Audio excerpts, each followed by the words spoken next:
Welcome to Roll Credits, where movie lovers get the trivia they didn't know they needed.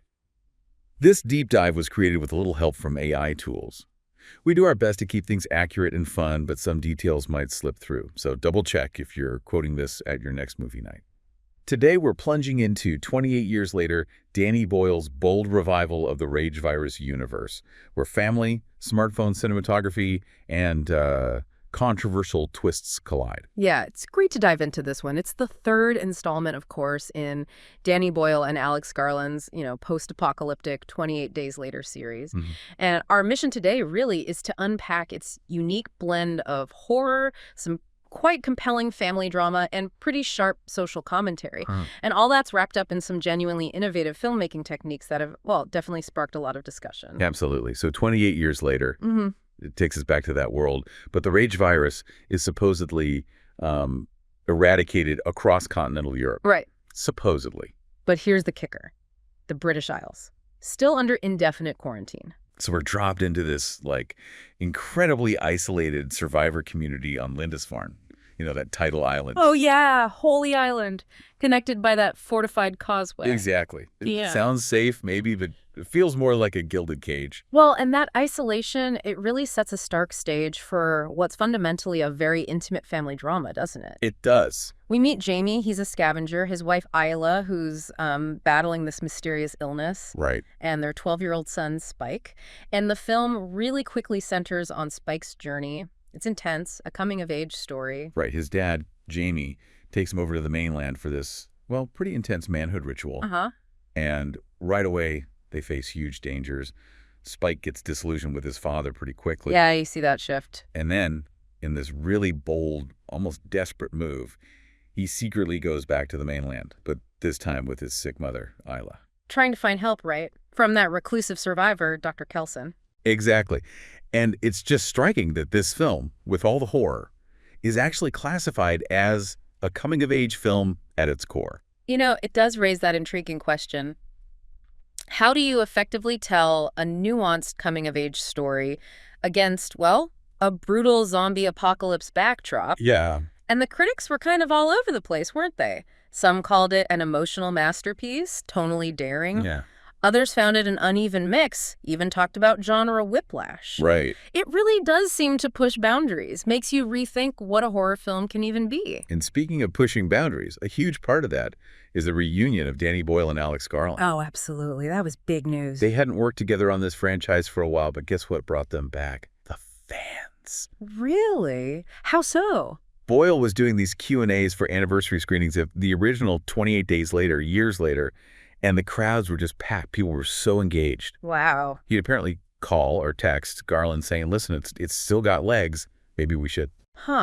So the audience basically reignited the whole thing, like the Rage virus itself. Pretty much. And you can see how that energy maybe fueled some of the production choices. Definitely. And one of the big ones, something that really stands out, is that this film was primarily shot using an iPhone. An iPhone 15 Pro Max. Exactly. Boyle and the cinematographer Anthony Dodmantle made this very deliberate choice. Why, though? Well, it allowed them to use minimal gear, get into these remote rural landscapes in Northumbria much easier, kind of preserve the natural look and, minimize their footprint. That's fascinating. And it kind of echoes the original 28 Days Later, doesn't it? They used that consumer digital camcorder back then for that raw feel. It's a definite callback, yeah. But they really took it further this time. It wasn't just one iPhone. They had these custom-built circular rigs. Picture this. Rigs with 8 to 20 iPhones mounted on them. Whoa, what for? To create what they called a poor man's bullet time effect. Multi-angle shots, especially for the really violent scenes, gave them huge flexibility in the edit. Wow. I can only imagine the nightmare of syncing all that footage. Oh, absolutely. A complex puzzle. And they didn't only use iPhones, to be fair. They mixed in action cameras, drones, other digital, even film cameras. Okay. But the iPhone filming had its challenges, too. The default camera app wants to automatically focus on whatever's biggest or closest. Right, not always what you want dramatically. Exactly. So they needed manual overrides constantly to keep the focus where it needed to be for the story, for the emotion, or the threat, little things like that. And the whole visual style makes a statement too, right? That super wide aspect ratio. Yeah, the 2.76.1, Ultra Panavision 70. It wasn't just for looks, though. No, Boyle said it was deliberate. to emphasize how unpredictable the infected are. It forces you, the viewer, to keep scanning that whole wide frame, always looking. It really ramps up the tension. Yeah, you can't just focus on the center. Exactly. And get this. In some scenes, the actors were actually operating the cameras themselves. Yeah, putting you even deeper into their point of view. They filmed all over Scotland and Northumberland, including Holy Island itself, which just adds to that raw, authentic feel. Aaron Taylor Johnson, who plays Jamie, he talked about that, didn't he? He did. He said the whole approach creates this very visceral feeling like no other. He felt the iPhone being so intrusive almost, it cut through a barrier. Makes the scenes feel more vulnerable. That's the word he used, Oh, vulnerable, like you're right there with them. So let's talk about the performances, the heart of the story, starting with Alfie Williams as Spike. Yeah, amazing debut. His feature film debut. He's 14, playing a 12-year-old, and he brings such, gravitas, real range, conveying these complex emotions even while running for his life. He apparently said being chased by actors dressed as zombies was genuinely terrifying. A real trial by fire for a young actor. I bet. And his prep for the emotional stuff. That's quite something. Yeah, he mentioned thinking about his late granddad. Right. And using a picture of him, pretending the other actors were his granddad to get to those deeper emotions. That's really insightful for someone so young. And poignant. He also mentioned connecting with Jodie Comer over their shared working-class backgrounds. She left him a kind card on his first day. That's lovely.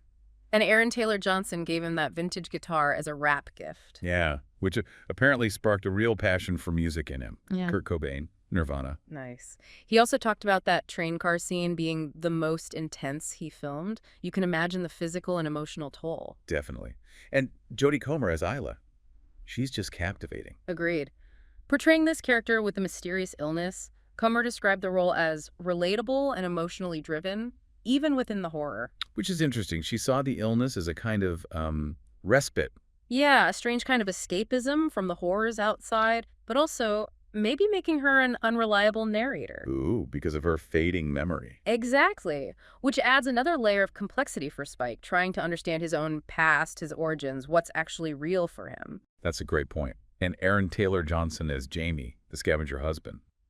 He's so central. He is. He observed that the film, despite everything, feels very grounded. He saw it as exploring a beautiful family drama. Yeah. And his character, Jamie, really embodies some of the film's deeper themes, doesn't he?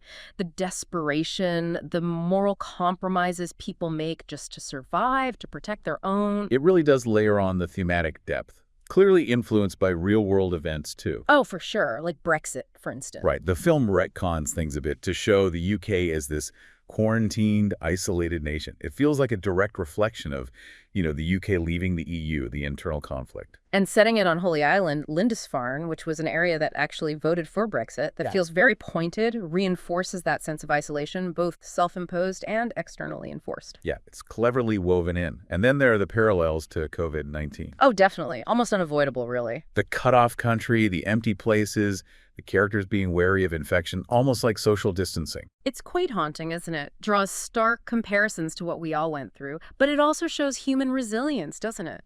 People building communities, fighting back. Finding connection amidst chaos. Yeah. And it goes even deeper, looking at British imperialism and identity. How so? Well, you see those images of monarchs, old war footage. They even quote Kipling's Boots poem. It hints at Britain's violent past and how the survivors are trying to uphold these old ideals of strength, of valor. Even making kids into soldiers, like Jamie trying to initiate Spike into hunting the infected. Right, and Spike pushes back against that, which is interesting. He doesn't just accept it. Which brings us to another theme, toxic masculinity. Yeah, the film definitely explores that. You see it in the community's manhood rituals on Holy Island. You see it in Jamie's own actions disrespecting Isla, his adultery. Right. And even the alphas, those mutated infected, are portrayed as these kind of ultra-macho giants. But Spike and Isla offer a contrast. Exactly, through empathy, through defiance. Isla especially shows immense care. Remember, she helps that pregnant infected woman give birth and protects the uninfected baby. Yeah, that was a powerful moment. A real counterpoint to all the brutality. Absolutely. Okay, now we have to talk about the ending, the really polarizing part.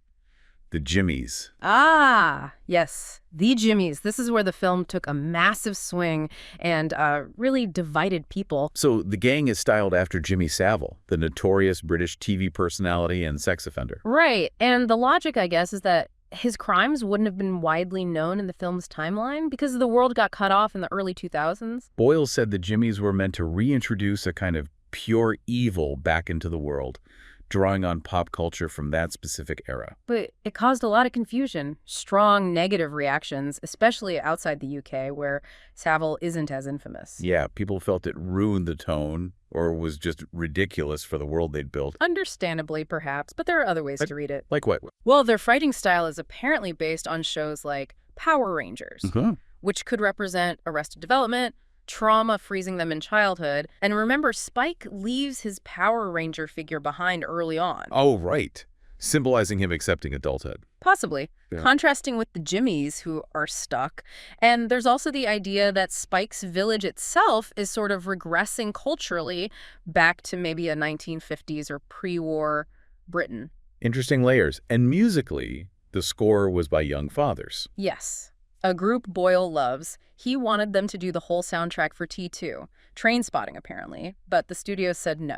Ah, so he finally got his wish here. Seems like it. It's a great score. So stepping back, that controversial ending, it really serves as a setup, doesn't it? Absolutely. 28 years later is very clearly acting as a direct lead-in to the next film. The Bone Temple. The Bone Temple, yeah. It's part of a planned trilogy. This is just part one, really. And there's more big news for the future. Huge news for fans. Nia DaCosta, who did Candyman, she's directing The Bone Temple. Okay, interesting choice. And the really big one, Cillian Murphy is coming back as Jim. Wow, from the original 28 Days Later. The man himself.